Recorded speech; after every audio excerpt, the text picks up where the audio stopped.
Hello friends, எல்லோருக்கும் வணக்கம். எல்லோரும் எப்படி இருக்கீங்க? நலமா இருப்பீங்கன்னு நினைக்கிறேன். ஆஃப்டர் லாங் டைம் ரொம்ப நாள் கழிச்சு உங்களை வந்து நான் மீட் பண்ணுறேன். என்னாலேயே முடியலங்க, ரொம்ப கஷ்டமாக இருந்துச்சு.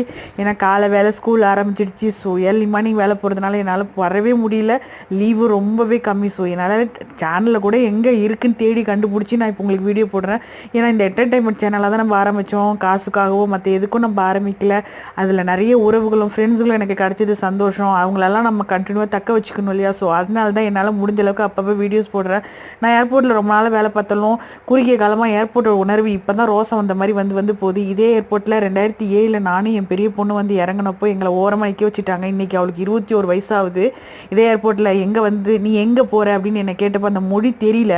ஸோ அதனால் என்னையும் என் பிள்ளை என் போட்டியோடு நிற்க வச்சுட்டாங்க. என் கையில் காசு இருந்தது. என் பிள்ளை பசின்னு அழுவுறா, எனக்கு எதுவுமே வாங்கி கொடுக்க தெரில. ஆனால் இன்னைக்கு அதே இடத்துல எங்கே விட்டாலும் சுற்றி வருவேன், எது கேட்டாலும் பதில் சொல்லுவேன். இதுதான் விழுந்த இடத்துல எந்திரிச்சு நிற்கிறேங்கிறது.